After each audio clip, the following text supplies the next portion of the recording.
Vous écoutez les enseignements de l'école du ministère ECOMIN 2021, produit par l'Action missionnaire interafricaine AMI Capro Bénin. Contactez-nous au 01 BP 3112 Cotonou, République du Bénin. Téléphone 95 86 80 111 ou encore 66 70 23 12. Email amibenin@yahoo.fr. Siège national, carré 97, Aïdjedo, vont en face du commissariat. Dieu vous bénisse. Pour écouter son message. Je rends grâce au Seigneur pour ce que les autres orateurs ont partagé avec nous pendant cet économie. Mon troisième message se concentre sur comment propager le royaume de Dieu. Je crois que vous n'avez pas oublié ce que nous avions discuté hier par rapport, n'est-ce pas, au royaume. Par la grâce de Dieu, nous voulons regarder comment nous pouvons propager ce royaume. D'abord, nous avons vu que le royaume de Dieu est caché. Mais ce royaume est révélé à ceux que Dieu lui-même a choisi. Et ce royaume n'est pas loin de nous. Le royaume est en nous. Qu'est-ce qui fait que le royaume de Dieu soit dans l'homme? Nous avions regardé les citoyens du royaume. Ce qui fait de nous les citoyens du royaume, ce que le Père et son Fils sont en nous. Si quelqu'un m'aime, Jésus dit, et gardera ma parole, et mon Père l'aimera, nous viendrons à lui et nous ferons notre demeure chez lui. Voilà ce qui fait de nous les citoyens du royaume. Le Fils et son Père, il demeure en nous. Il demeure chez nous. Celui qui n'a pas de Fils n'a pas de vie. Celui qui a le Fils a la vie. Il a aussi le Père. Quelqu'un ne peut pas dire, moi, j'ai Jésus, mais je n'ai pas le Père. Ou bien, moi, j'ai le Père, mais je ne veux pas son Fils. On ne peut pas les séparer. Il y a certaines religions qui disent, ils croient en Dieu, mais ils ne croient pas que Dieu a un Fils. Celui qui rejette le Fils rejette son Père. Celui qui accepte son Père accepte aussi le Fils. Donc, tous ceux qui n'ont pas de Christ, parce que nous avions vu aussi que le mystère caché de tout temps, la glorieuse richesse de ce mystère parmi les païens, à savoir Christ en vous, l'espérance de la gloire.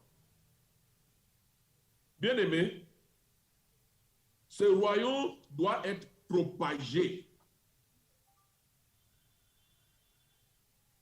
Et c'est une responsabilité des fils de propager le royaume de Dieu. Si nous recevons le royaume, c'est juste que nous qui sommes les citoyens du royaume propagent le royaume. Dieu veut que son royaume commence dans notre cœur et consomme toute la terre.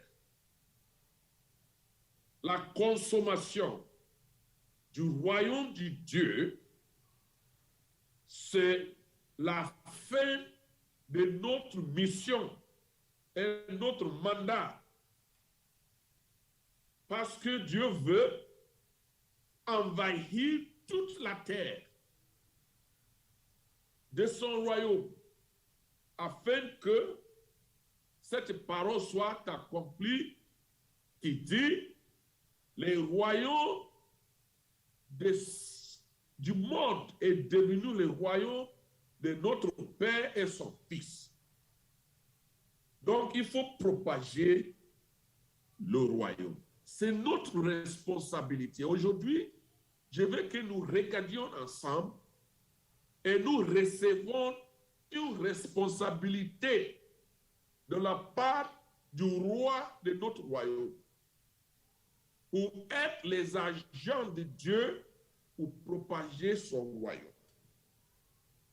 En Afrique, vous savez, si quelqu'un n'a pas d'enfant, il est malheureux parce qu'il sait qu'il va rester seul. Après lui, il n'y a personne d'autre. Toutes ses richesses, ses sueurs, son travail, les labeurs, personne ne va manger de ses efforts. Mais lorsqu'un homme a des enfants et il travaille, il est content. Il sait que même s'il meurt, les enfants qu'il a vont se lever pour manger le travail de ses mains. C'est pourquoi les gens ont des conflits communautaires à cause de la terre. Parce qu'ils vont préserver quelque chose pour les enfants. Donc, de la même manière, ou bien de façon plus claire, Dieu veut que son royaume domine toute la terre. Mais il a besoin des agents. Donc, celui qui accepte Christ, qui accepte le royaume de Dieu, qui obéit à ses commandements, à sa parole, il a aussi la responsabilité de répandre ce royaume. Dans Psaume 127, à partir du verset 3, la Bible dit, voici, les fils sont un héritage de l'Éternel. Le fruit des entrailles est une récompense, comme les flèches dans la main d'un guerrier. Ainsi sont les fils de la jeunesse. Heureux l'homme qui a rempli son carquois. Ils ne seront pas confus quand ils partent avec des ennemis à la porte. Le fils, c'est la fierté d'un père, les enfants. Dieu, en tant que père, il s'est fier de nous. Il nous a donné le privilège d'être ses enfants.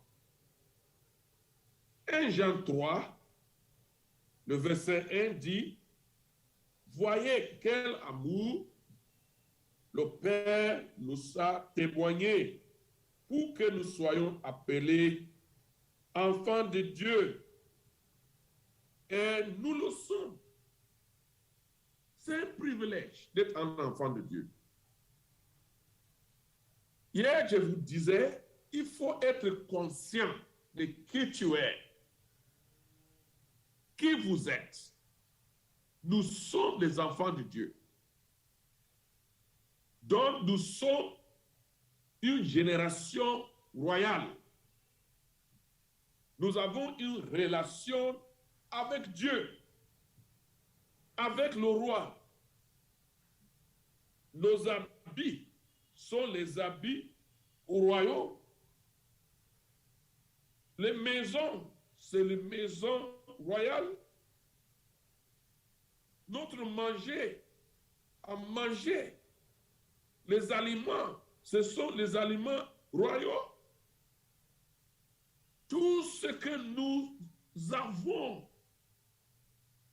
a une relation directe avec le roi. C'est pourquoi nous ne pouvons pas manger n'importe comment. On ne peut pas porter les habits n'importe comment. On ne peut pas comparer n'importe comment comme les autres. Parce que nous sommes de la maison du roi. Nous sommes de la maison du roi. Les hommes royaux. Nous sommes les fils de Dieu, les enfants de Dieu. En Christ, il n'y a pas mâle, il n'y a pas femelle. Nous sommes tous des fils. C'est le corps qui est femelle ou bien mâle, mais en nous-mêmes, nous sommes tous les fils de Dieu. Donc c'est à nous de propager le royaume de notre Père. Jésus dit, je vous ai choisi pour porter des fruits, les fruits qui demeurent. Nous n'avons pas de choix. Nous sommes les fils de la maison du roi. Donc il faut propager. Dans Psaume 110, nous lisons quelque chose comme ça. Parole de l'Éternel, mon Seigneur. Assieds-toi à ma droite, jusqu'à ce que je fasse de tes ennemis ton marchepied. L'Éternel étendra de Sion le sceptre de ta puissance. Domine au milieu de tes ennemis. Ton peuple est plein d'ardeur quand tu rassembles ton armée. Qu'est-ce que nous voyons ici? Les fils du royaume deviennent une armée. Alléluia. Les fils, les enfants de la maison du roi deviennent une armée. Nous sommes l'armée de Jésus-Christ. Nous sommes les militants de son royaume. Nous sommes des ambassadeurs de son royaume. Nous sommes les porte-parole du roi. Tout cela, c'est nos rôles dans ce monde. C'est comme Jésus, lorsqu'il a terminé son travail sur cette terre, il est arrivé au ciel et le Père l'a accueilli.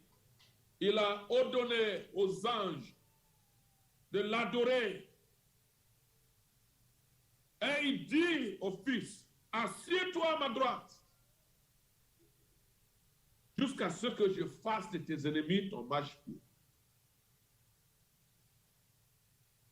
Comment Dieu va faire des ennemis de Jésus son marchepied?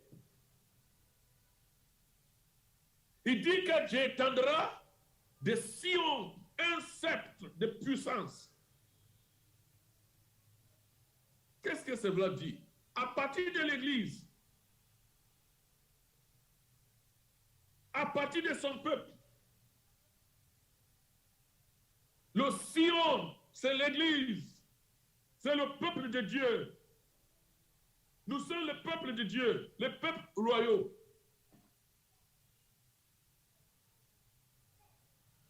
Il dit, j'étendrai de Sion le sceptre de ta puissance. Donc Dieu voyait toi et moi sortent de la présence de Dieu, de Sion, avec une puissance remplie de l'esprit, remplie, n'est-ce pas, de grâce, remplie de force, remplie de vigueur.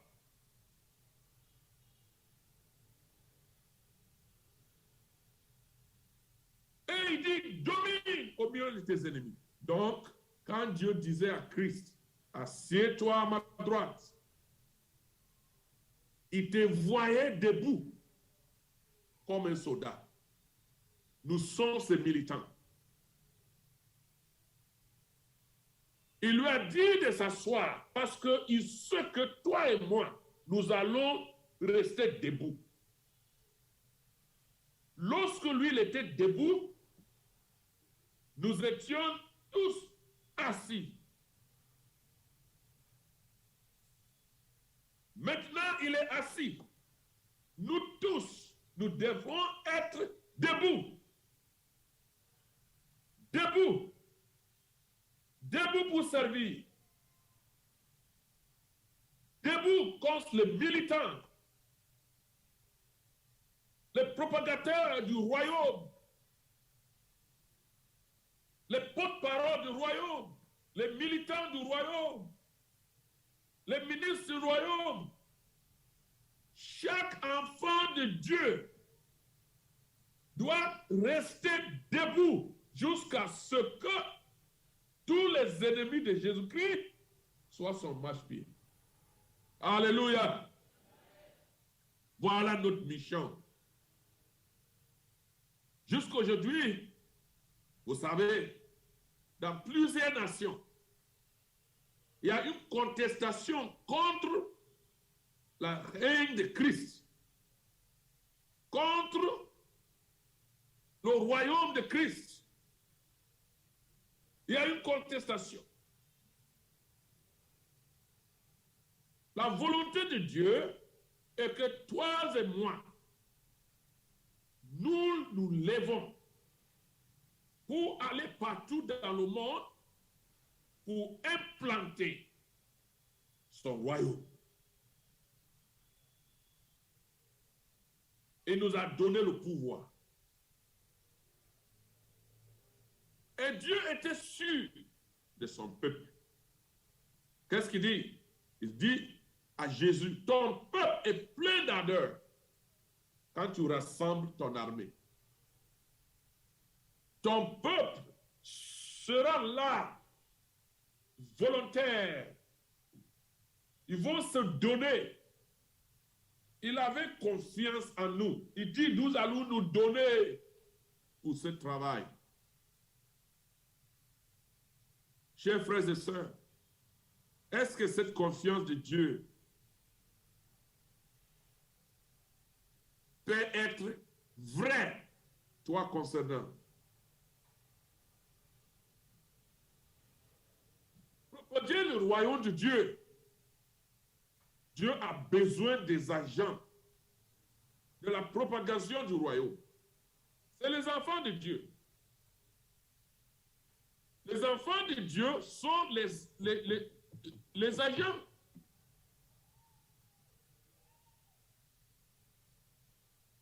En Jean chapitre 14, verset 23, nous lisons, Jésus répondit et dit, si quelqu'un m'aime et gardera ma parole, et mon Père l'aimera, nous viendrons à lui et nous ferons notre demeure chez lui. Tout ce qui porte Christ devient agent. Jésus a dit, vous êtes le sel de la terre. Vous êtes la lumière du monde. Une ville située sur une montagne ne peut être cachée chrétienne, disciple de Jésus, tu ne peux plus te cacher. Pourquoi caches-tu? Pourquoi caches-tu? Tu es au milieu de non-croyants, des païens, et tu te caches. Pourquoi?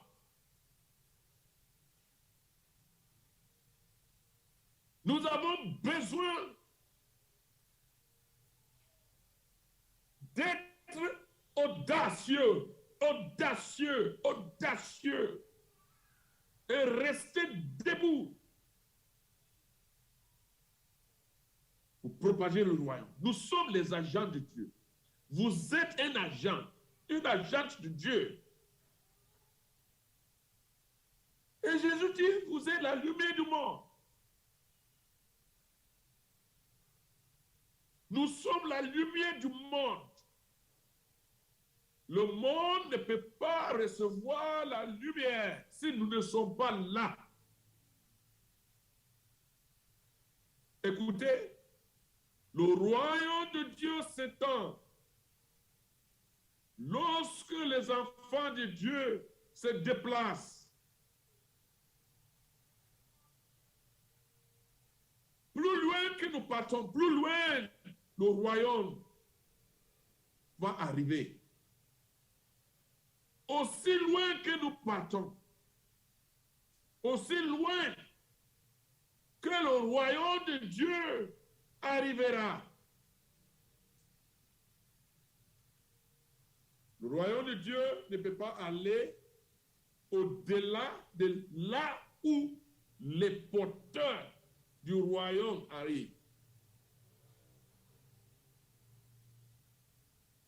C'est pour cela que dans les endroits dans ce monde aujourd'hui, le royaume de Dieu est contesté. Les chrétiens ne sont pas arrivés là. Les ténèbres sont là. Parce que ceux qui portent la lumière ne sont pas arrivés.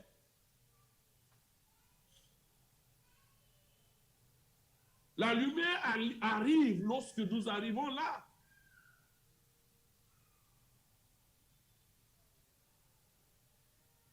Regardez le Bénin. Pourquoi il y a des ténèbres au Bénin?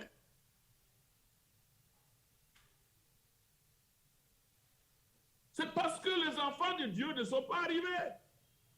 Là où il y a des ténèbres. C'est tout simple.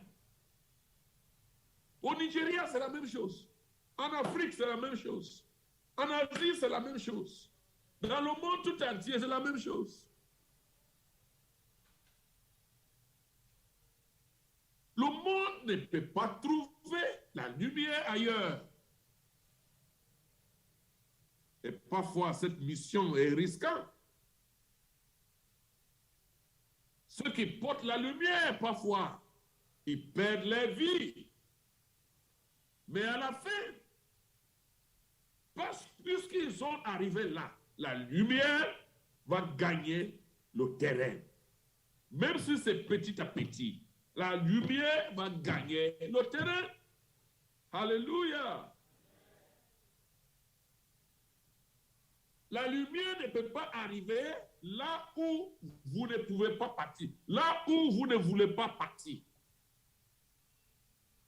Sur le front, dans les ténèbres, là où c'est compliqué, là où il y a problème, là où il n'y a pas de paix. Qui peut apporter la paix?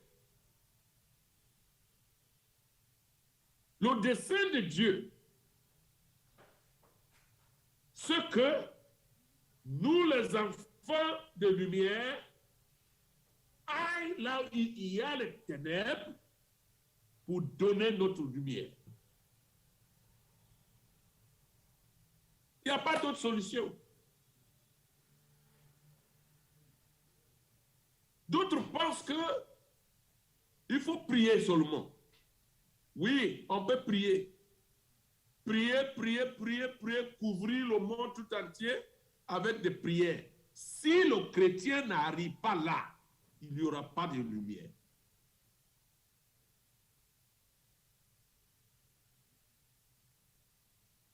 Étonnez-vous?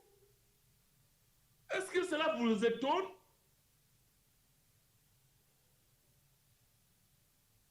Quelle qu'en soit la force de l'armée de l'air, les bombardements, les bombes, il peut bombarder partout, mais si les soldats terrestres n'arrivent pas dans l'endroit, on ne peut pas dire qu'on a pris l'endroit. On ne peut pas dire qu'on a gagné l'endroit. C'est très bon de prier. Nous mobilisons pour la prière. Mais alors que nous prions, il faut que d'autres personnes marchent avant, pour arriver là. Très récemment, j'ai rencontré l'ambassadeur du Nigeria au Corée du Nord. Et on était ensemble en train de parler. Et je lui ai demandé, honorable monsieur l'ambassadeur, en Corée du Nord, qu'est-ce qui se passe-t-il? Il dit, mon frère, il n'y a pas de lumière là-bas. On n'accepte pas la religion. Je dis, oui, mais vous êtes là, vous êtes chrétien. Il dit, oui. Donc, vous êtes la lumière là-bas. Il dit, il se cache, mais pour prier. Et j'ai dit, est-ce possible de lui rendre visite là-bas, d'avoir un missionnaire? Il dit, ah, c'est difficile. Il n'accepte pas ça. Pourquoi je lui ai posé cette question? Moi, je suis en train de chercher un moyen d'envoyer la lumière. Et cette mission est dangereuse. Ça coûte la vie.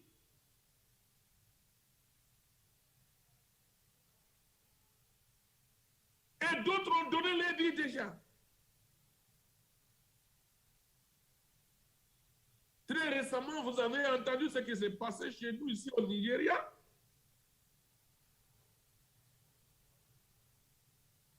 Un de nos vaillants soldats, porteurs de lumière, il s'est préparé pour aller au nord, plein nord encore, pour aller porter la lumière de Dieu. Et les assassins sont venus le tuer. Il a donné sa vie. Il s'est sacrifié. Mais est-ce que vous croyez que c'est la fin? Ce n'est pas la fin.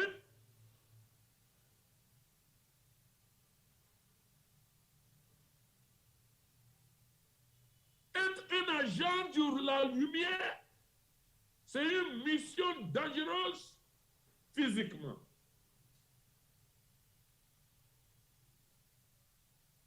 Parfois, les porteurs de lumière sont en danger, on les tue.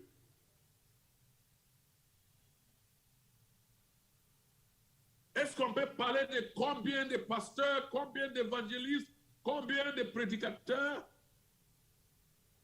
qu'on a pris en otage?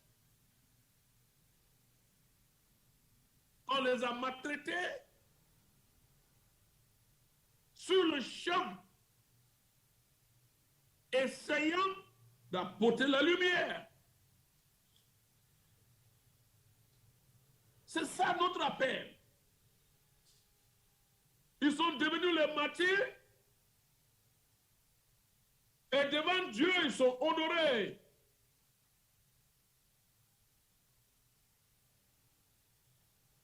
Dans la chair, ça fait mal.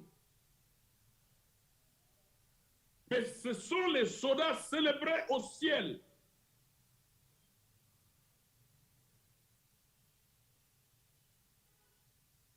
Vous êtes la lumière. Est-ce que l'Église au Bénin peut être véritablement une lumière pour le pays? Vous Vous savez ce qui est dommage? Là où c'est le siège de la lumière, les ténèbres sont revenues pour envahir l'Église. C'est dommage. Ce n'est pas ce que Dieu a voulu. C'est pourquoi pour vous, il faut être la lumière. Partout. Vous êtes le sel de la terre.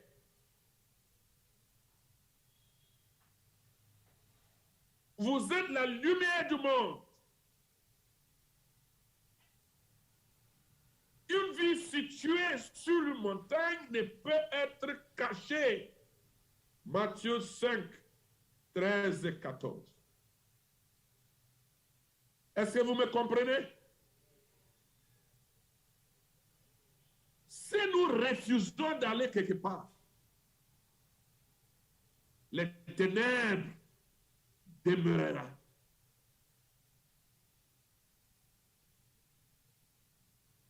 Lorsque Jean-Baptiste a été décapité et Jésus a reçu les nouvelles, il s'est levé pour aller à Zéboulou, pour que la parole de la prophétie soit accomplie. Ceux qui s'assaient dans les ténèbres ont vu la lumière. Et Jésus dit, je suis la lumière du monde.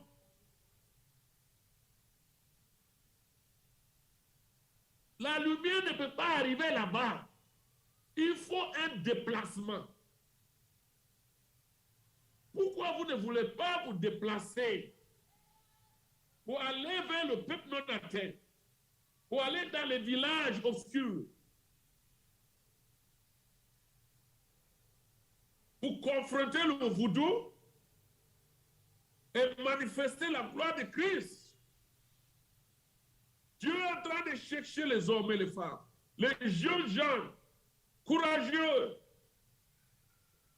qui vont attaquer les ténèbres de ce monde avec l'évangile.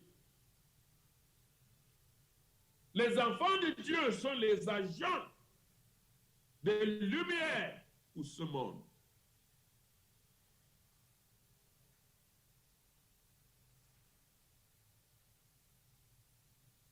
Qui sont les agents encore? Les enfants de Dieu sont les agents. Si nous lisons 1 Pierre 2, 9, la Bible dit, vous êtes une race élue. Gloire au Seigneur. Un sacerdoce royal. Une nation sainte. Un peuple acquis, afin que vous annonciez les vertus de celui qui vous a appelé des ténèbres à son admirable lumière. Voilà notre mission. Vous voyez? Vous voyez? C'est clair. Pourquoi nous sommes les porteurs de Christ? Porteur de la lumière, c'est pour annoncer Christ au monde.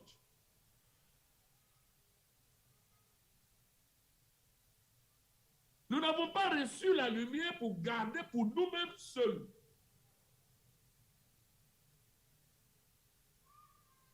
C'est pour donner la lumière aux autres. Là où il y a les ténèbres, est-ce qu'il y a la lumière dans votre famille?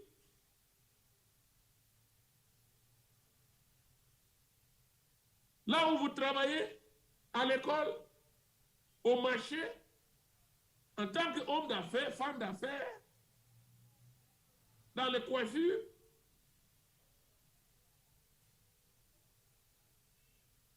dans les rues,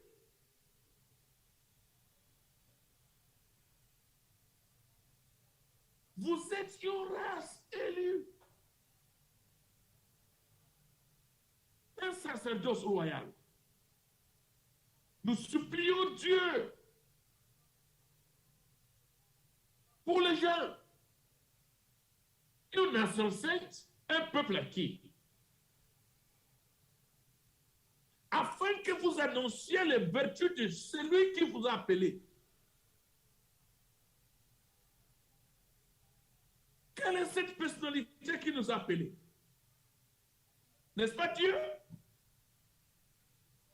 Christ dit, mon Père et moi, nous viendrons à lui. Nous demeurons chez lui. C'est lui qui nous a appelés. Pour annoncer le royaume. Annoncer le royaume.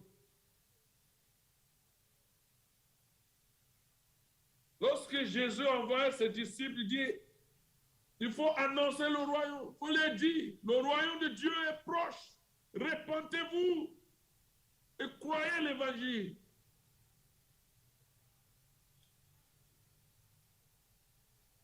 Nous sommes acquis afin que nous puissions être les propagateurs de l'évangile.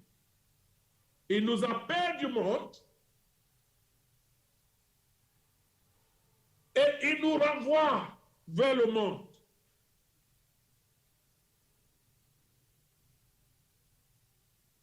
L'évangélisation n'est plus connue dans plusieurs églises. Mais l'évangélisation à côté de l'église,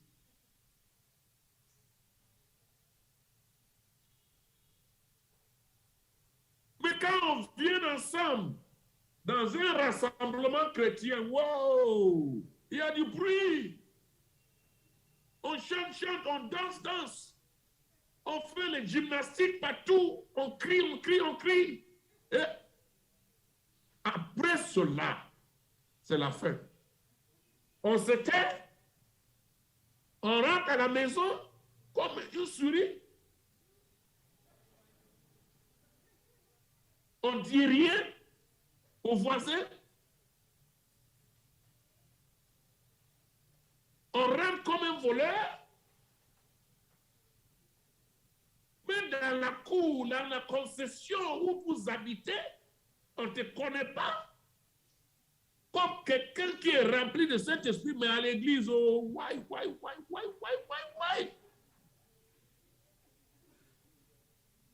Mais pourquoi vous faites comme ça? Est-ce que c'est bon? On fait le bruit quand on est ensemble. On est l'esprit en train de faire les mouvements. Saint-Esprit, Saint-Esprit, wow. Et c'est tout.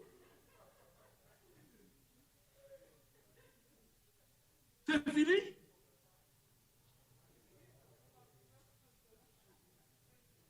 Pourquoi vous faites comme ça? Pourquoi vous faites comme ça?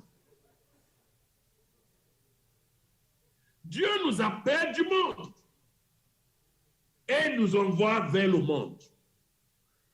Dieu n'a pas d'autre moyen d'évangéliser le monde.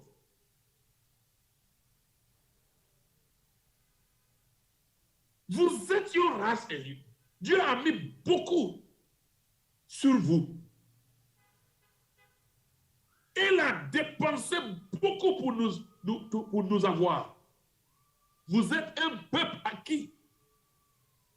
Mais d'autres ne sont pas encore acquis. Comment ils seront un peuple acquis? Il faut que nous deviendrons les agents. Il faut que nous devenions des agents envers eux. Dieu vous envoie vers ce peuple pour annoncer l'évangile. Oh! Demain, par la grâce de Dieu, si Dieu me donne la grâce, je vais parler de la puissance pour propager le royaume. Il ne nous a pas envoyé des mains vides. Oh, my. Il nous a donné la puissance. Il a donné le pouvoir. Il a donné la grâce.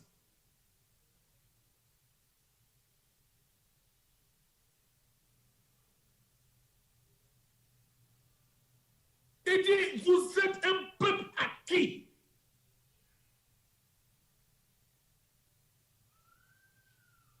Pour annoncer les vertus de Dieu, du royaume. C'est lui qui nous a appelés des ténèbres. Il nous a mis comme ses agents, les porte-parole, les militants du royaume. Pourquoi taisez-vous? Même pour dire à quelqu'un Jésus t'aime, tu ne peux pas. Ah bah. Jésus t'aime. 3 mots. Les chrétiens ne peuvent plus. Qu'est-ce qui est difficile dedans? Êtes-vous né de nouveau? Les questions comme ça. Où est-ce que tu vas après la mort? Connaissez-vous Jésus? Avez-vous rencontré Jésus? Êtes-vous sauvé? Des questions comme ça.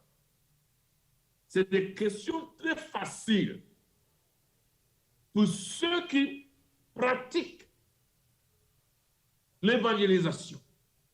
Mais c'est très difficile pour certaines personnes. En Jean chapitre 20, verset 21, Jésus dit, la paix soit avec vous, comme le Père m'a envoyé. Moi aussi, je vous envoie. Je vous envoie. Comme le Père m'a envoyé. Je vous envoie. Vous êtes des agents de Dieu pour le salut du monde.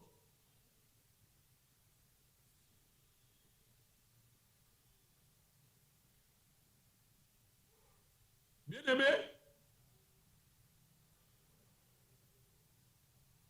avançons un peu. Regardons les mécanismes pour la propagation de l'évangile. Heureusement, Dieu est Dieu, il n'est pas homme.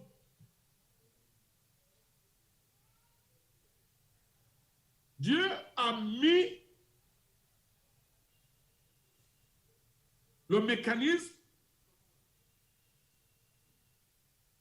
pour faire son travail, pour achever son but. S'il nous plaît ou s'il ne nous plaît pas.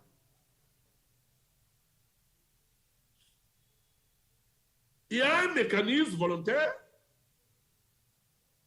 il y a un autre involontaire. Le mécanisme volontaire, c'est ce qui se fait sans contrainte.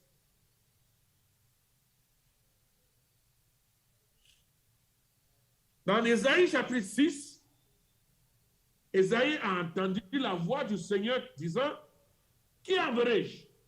Qui marchera pour nous? Et il a répondu,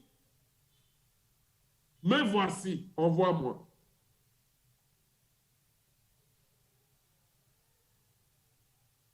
D'autres répondent à Dieu volontairement. Et c'est ce que Dieu veut que nous fassions. Qu'il ne soit pas par contrainte, qu'il soit selon notre amour pour lui.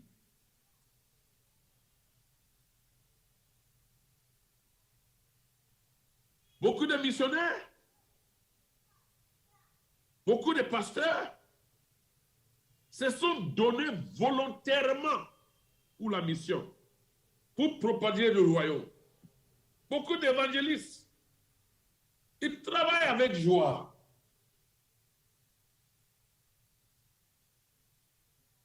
Moi, j'ai accepté mon appel volontairement, comme vous aussi, peut-être. Mais d'autres deviennent des missionnaires involontairement.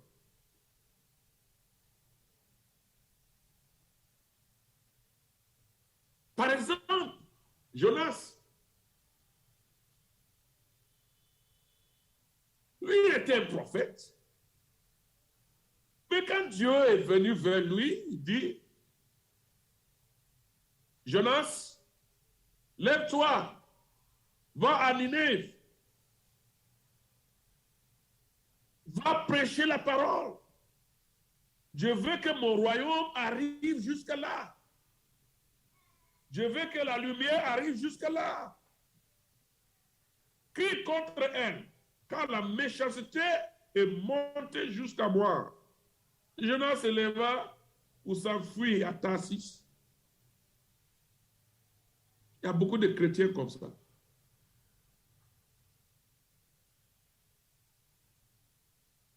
Il ne voulait pas, et vous savez la fin. Il voulait se tuer même pour exterminer sa vie, pour que la mission soit échouée complètement. Il veut que Dieu ait su dans sa mission. Et Dieu l'a arrêté, il l'a mis en prison pour 3 jours. Il était lié. Certains parmi nous, les chrétiens, sont en prison maintenant. Vous êtes en train de fuir la paix de Dieu.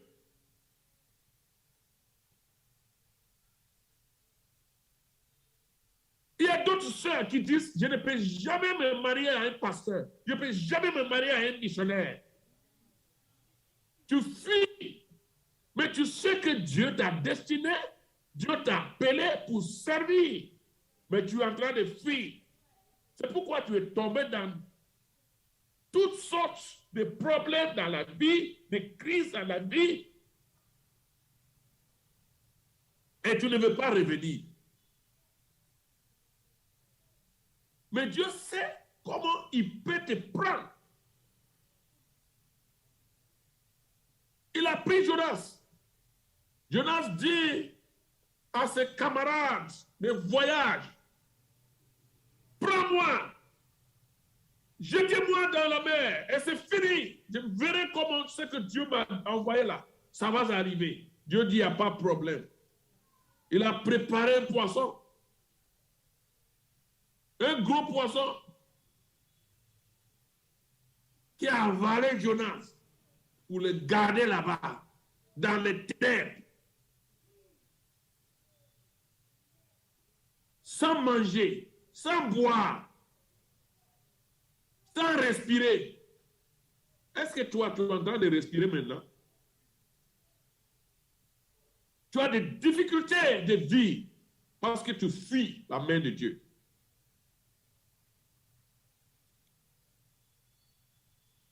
Ce que tu voulais aller gagner, est-ce que tu as gagné la chose?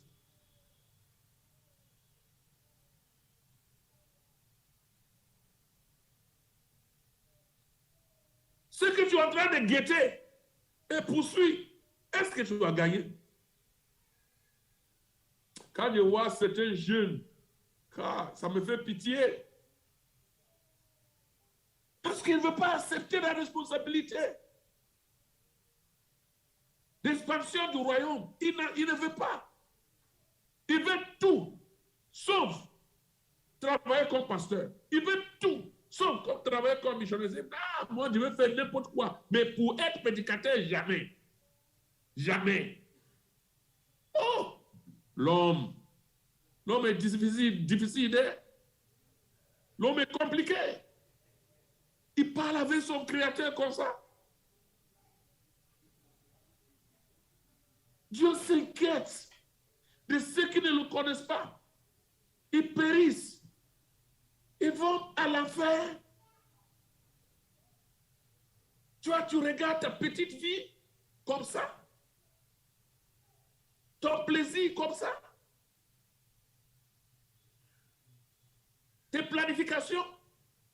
Tes ambitions.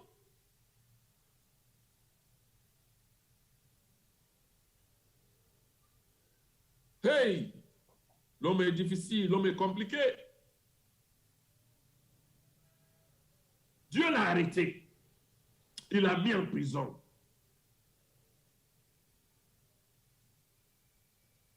Et dans le ventre du poison, il a crié à Dieu. Il s'est repenti. Mais ce n'était pas totalement. Mais Dieu est miséricordieux. Dieu dit au poison, il faut ouvrir la porte afin qu'il puisse sortir de cette prison. C'est comme ça. Ah, Dieu est grand. Le poisson a pris Jonas là où il était. Il a navigué jusqu'à la porte de Ninive et il a vomi là-bas. Oh, Dieu est grand. Quand il est sorti, voilà, il a vu Ninive vis-à-vis. Il l'a transporté pour amener là où il voulait éviter. Et ma prière chaque fois pour moi, mais Dieu, là où je ne vais pas aller, aide-moi, aie pitié de moi. Fais-moi grâce d'accepter le joug que tu as mis sous mon cou.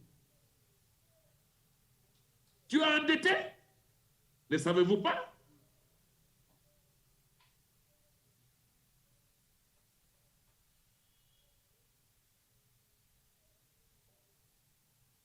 De façon involontaire, Jonas a commencé à prêcher. Une grande ville. Il a parcouru dans 3 jours. Il a fini son message. 40 jours. Dieu va vous détruire. Vous allez voir. Quand quelqu'un veut l'arrêter, un prophète, qu'est-ce qu'on doit faire? Il a laisse-moi. Laisse-moi. Il continue. Il prêchait sans explication, sans compassion. Mais Dieu a fait son travail. Les habitants se sont repentis. Et Dieu a changé d'avis. Il les a sauvés. Et le monsieur était fâché. Pourquoi tu les as sauvés encore?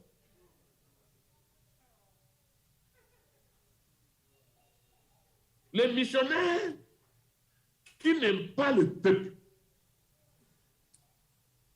les prédicateurs qui n'aiment pas de peuple, n'ont pas de compassion. Mes amis, je vais vous montrer quelque chose, ça va vous étonner.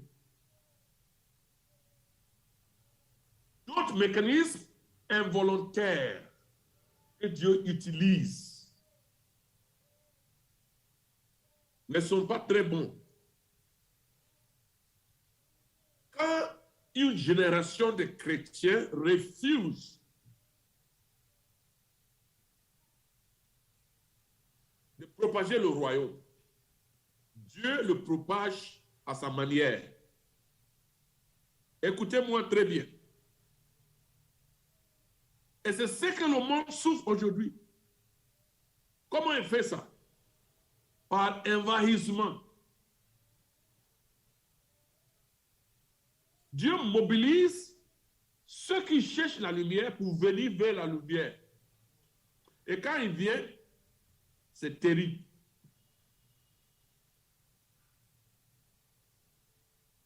Il leur permet d'attaquer son peuple, attaquer l'Église, détruire des choses et les vies.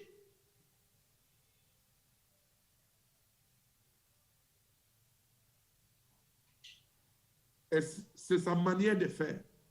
Parce qu'il est Dieu, il ne peut pas échouer. C'est ce qui s'est passé dans l'histoire. Et c'est ce qui se passe maintenant. Si nous refusons d'aller vers les peuples non-atteints, les peuples non-atteints vont venir chez nous et ils ne viennent pas en paix parce qu'ils ne connaissent pas la paix.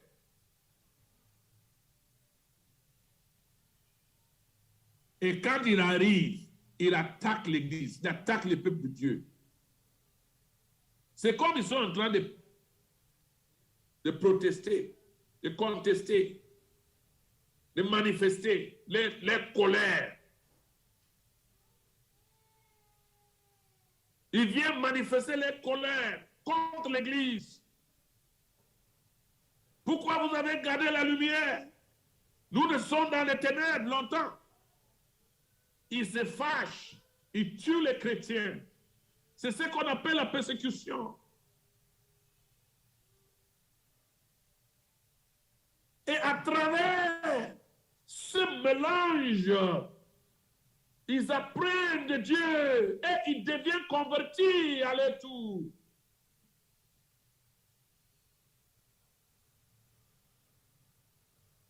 C'est ce qui se passe. Et dans l'histoire du peuple d'Israël, ça s'est passé aussi. Lorsque Dieu a demandé à Israël d'apporter sa lumière auprès des peuples non atteints, et ils ont refusé. Ils faisaient la compromission. Ils adoraient les dieux étrangers et ne voulaient pas être la lumière auprès d'eux. Et Dieu dit, OK, moi je sais la solution. Il mobilise Babylone. Il mobilise la Syrie. Il faut aller attaquer le peuple d'Israël. L'envahissement. Il tue certains. Il frappe. Il ramasse les richesses. Il prend les gens comme les esclaves pour aller à Babylone, très loin de chez eux. En exil, il commence à pleurer, à prier Dieu.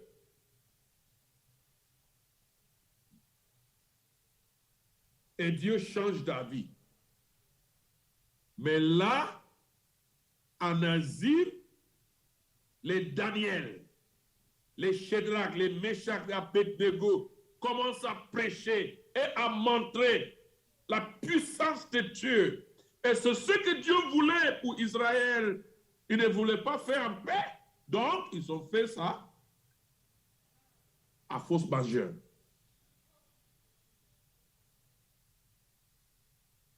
Lorsqu'un peuple, une génération d'église, le peuple de Dieu refuse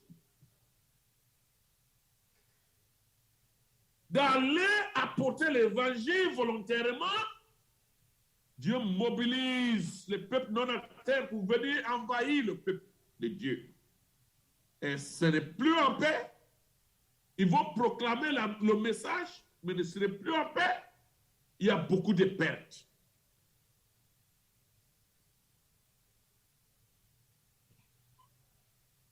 Frères et sœurs, est-ce que vous comprenez ce que je suis en train de dire? Étudiez la Bible, regardez vous-même.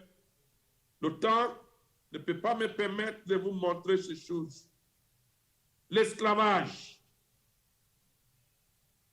Dieu a utilisé ça aussi.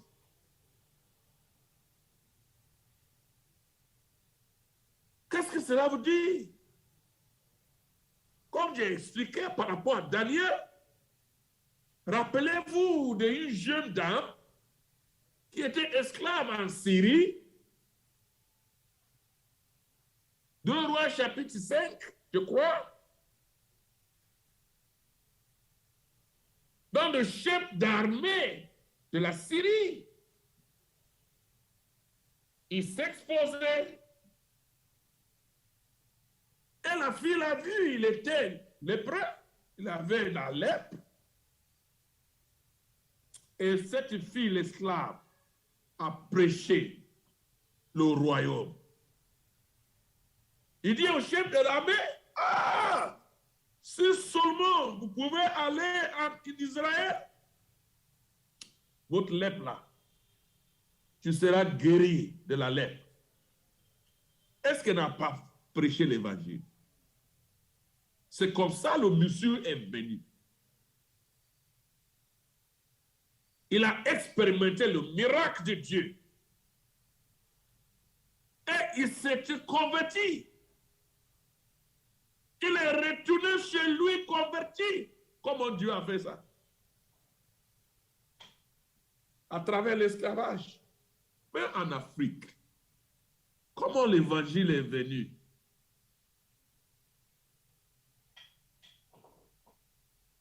Dieu voulait que les Africains écoutent la parole de Dieu.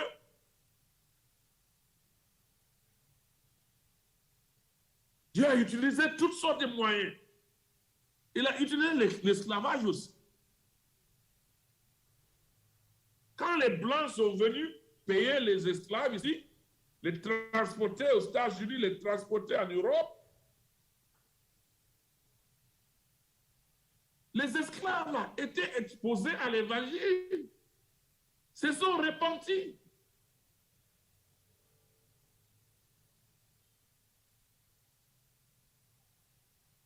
Ils sont revenus avec les esclaves pour établir le Sierra Leone, le Libéria. C'était devenu le contact avec l'évangile aussi. Si nous ne voulons pas aller en paix, nous allons en guerre. Et la volonté de Dieu sera faite. Dieu veut revenir. Jésus veut revenir. Il va utiliser tous les moyens pour envahir les nations avec le royaume. Qui sait qui va devenir victime? Qui sait? La persécution, Dieu utilise. Dans l'histoire de l'Église, nous voyons cela. Mais à Jérusalem, c'était la persécution qui a dispersé les apôtres, dispersé le peuple. Dans le royaume de Rome, ils fuyaient, ils prêchaient, ils implantaient les églises de lieu en lieu.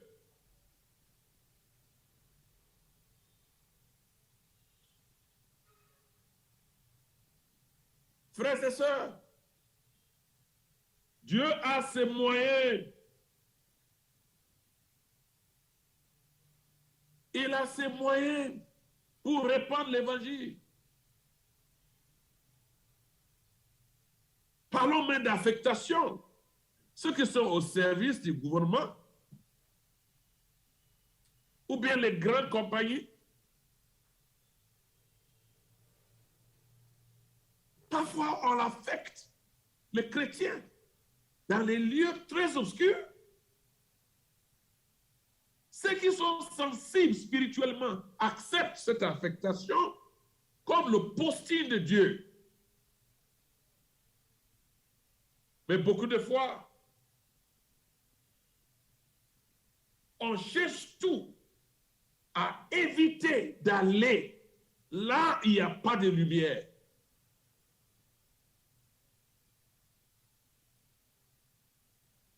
Si vous êtes un enseignant, par exemple, on vous affecte dans un village où il y a les voodoo, on adore les idoles, et vous refusez d'aller. Soit disant, il n'y a pas d'église là-bas. Il n'y a pas d'église là-bas. C'est pourquoi Dieu t'envoie là-bas. Pourquoi vous fuyez?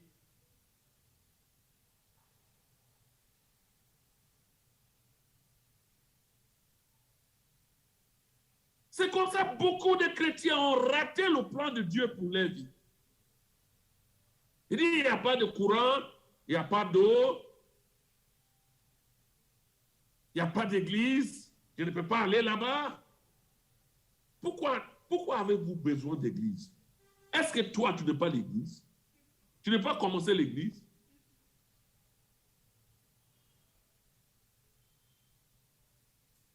Dieu utilise même l'affectation pour faire son travail. Les policiers, les militaires, les soldats, les ambassadeurs.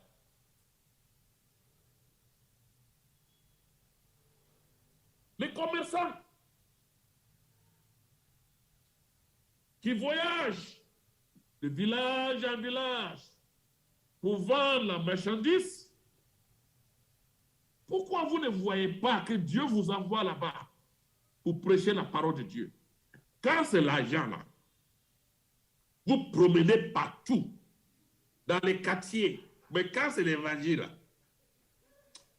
que c'est difficile.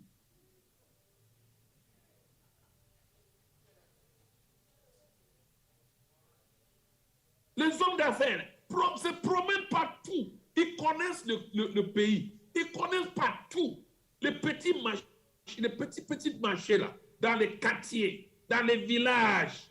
Ils s'en vont là-bas. Mais ils ne peuvent pas aller pour prêcher Jésus.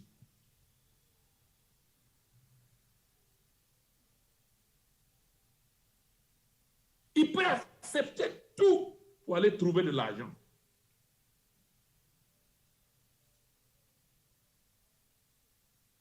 Dieu utilise ces choses pour nous aider à arriver jusqu'au bout.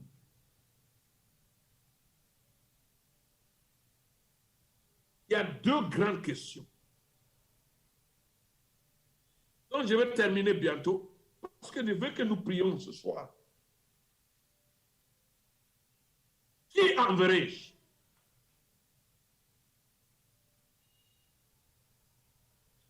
Qui mangera pour nous?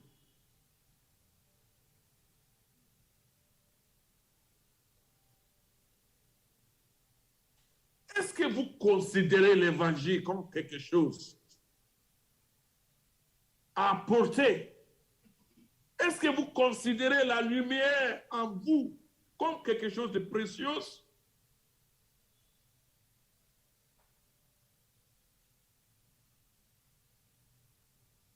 Pourquoi il y a un village juste à côté de toi, sans évangile, et tu ne peux pas aller là-bas? Pourquoi?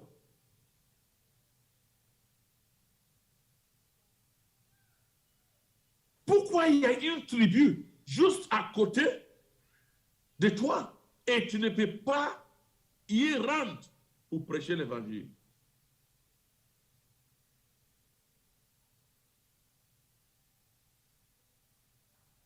Pourquoi vous donnez des excuses, des raisons inutiles?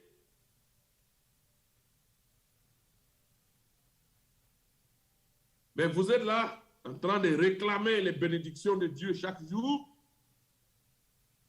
à crier dans les oreilles de Dieu, réclamer les bénédictions, réclamer les promesses. Qui enverrai-je? Dieu est en train de chercher. Qui envoyé? Qui marchera pour nous?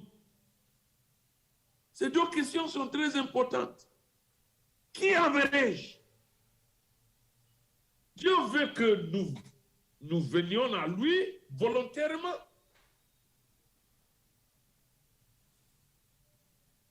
Il veut notre réponse selon notre amour. Pas par contrainte.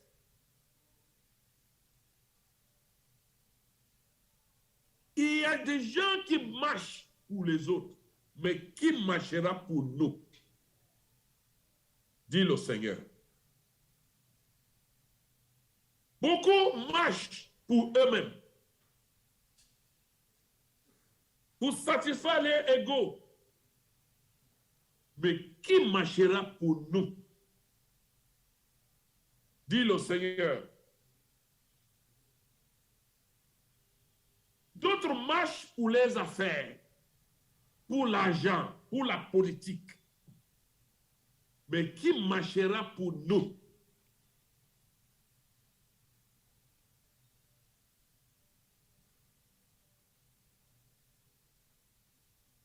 Qui marchera pour nous? Dieu a un projet, bien aimé. Dieu a un projet. C'est propager le royaume. Tandis qu'il est le temps. Le temps va finir bientôt. On n'aura pas de temps pour toujours. Hein? Dieu a donné juste un espace pour que nous puissions apporter encore l'évangile. La porte se ferme petit à petit. La porte se ferme. Maintenant, c'est serré. Auparavant, la porte était grandement ouverte. On peut prêcher partout, entrer partout, nuit et jour. On peut manifester le royaume. Dans les années précédentes. Mais maintenant, la porte se serre. Se serre. Nous avons juste un espace, une allocution pour prêcher l'évangile. Bientôt. Même si vous voulez, vous ne pouvez pas le faire.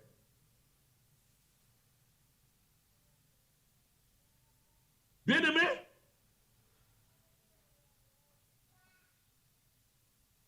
quelle est votre réponse? Qui enverrai-je? Qui marchera pour nous? Y a-t-il quelqu'un ce soir qui va dire au Seigneur, Seigneur, me voici. Je me porte présent, volontairement.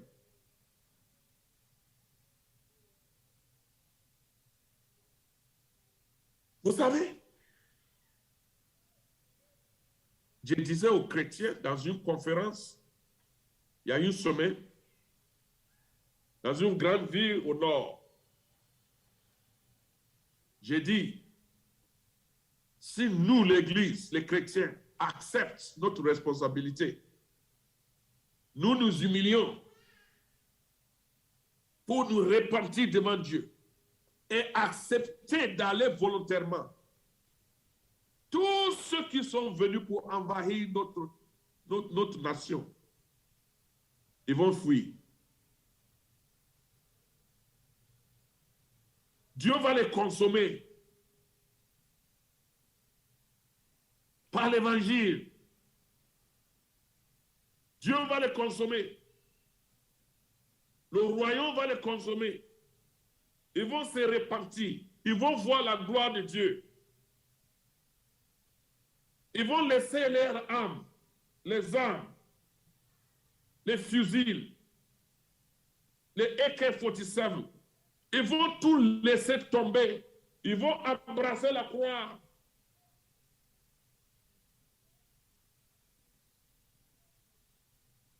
Mais si nous refusons toujours, oh, l'avenir n'est pas bon. Pour le Bénin, je vous dis, au nom de Jésus-Christ, il ne faut pas laisser la parole de Dieu tomber sur votre terre. Levez-vous. C'est maintenant le temps. Dieu a parlé à l'Église et l'Église ne voulait pas entendre. Dieu a envoyé les prophètes pour avertir et le peuple de Dieu dit, il faut oublier ça. Ça n'arrivera jamais ici. Aujourd'hui, c'est arrivé. Vous êtes les voisins. Faites attention. Que l'Église de Bénin se lève maintenant. Que les jeunes gens se donnent à la mission, s'impliquent dans le travail. J'appelle pour une repentance. Que l'Église se repentisse. Que l'Église détourne de l'entêtement. Écoutez, il y a un avertissement pour nous. Si Dieu n'a pas épargné les vraies branches de l'olivier, mais il les a arrachées, les vraies branches de l'olivier, pour nous amener et greffer dedans, s'il n'a pas épargné les branches originales, est-ce qu'il va nous épargner? Rien. Faites attention. Ne prends pas à la légère la parole de Dieu.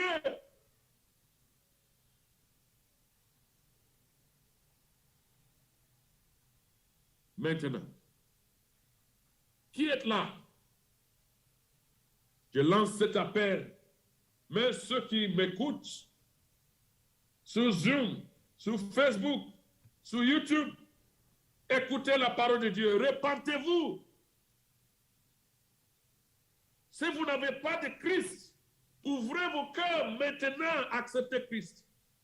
Jésus dit, lui et son Père viendront vers toi et vont te faire une demeure pour lui.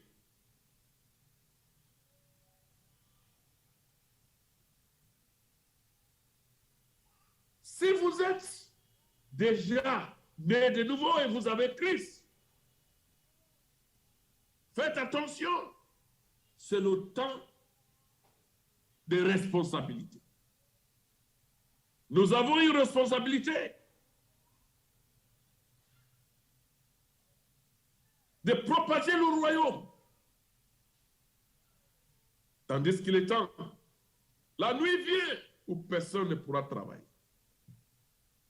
Je m'arrête là pour vous donner une occasion de faire quelque chose, de dire quelque chose à Dieu.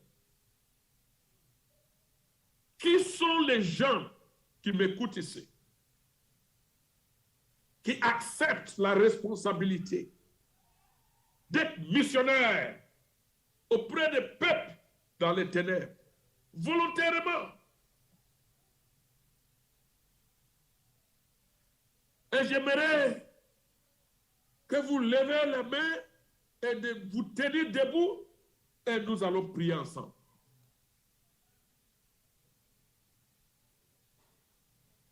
Est-ce qu'il y a des gens ici qui abrègent, qui marchera pour nous? Y a-t-il quelqu'un?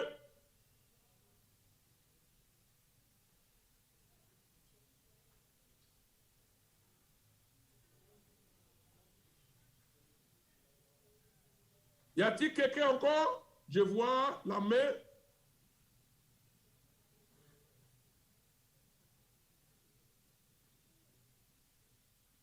C'est le temps de parler avec le Seigneur, de répondre à Dieu. Y a-t-il quelqu'un encore?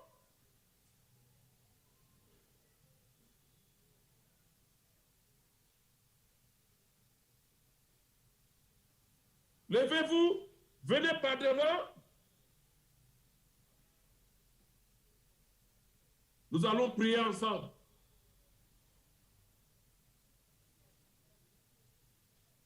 Je prie que Dieu de grâce soit avec nous.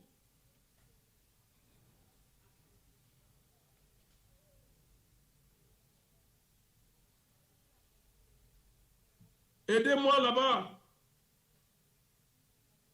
Venez par devant, nous allons prier ensemble. Dieu a besoin de vous. Dieu a besoin de vous. C'est le temps de se donner à Dieu volontairement. Dis au Seigneur, Seigneur, me voici. Me voici, prends-moi. Moi, me voici. Je me donne à toi.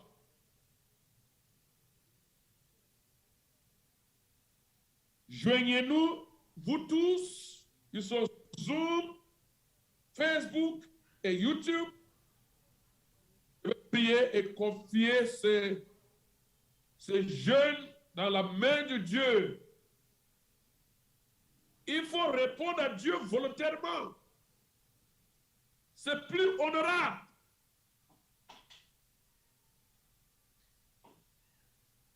Dis, Seigneur, je viens à toi volontairement. Prends-moi, oui, prends-moi, Seigneur. Prends-moi, Seigneur. Moi, j'ai pris cette décision plus de 32 années. Et le Seigneur est fidèle. Vous prenez une décision de devenir des missionnaires. Vous êtes les porteurs de lumière. Puis Dieu de vous remplir de son esprit. Puis Dieu de vous donner l'ardeur et de la joie. Parce que vous servez Dieu, votre Créateur.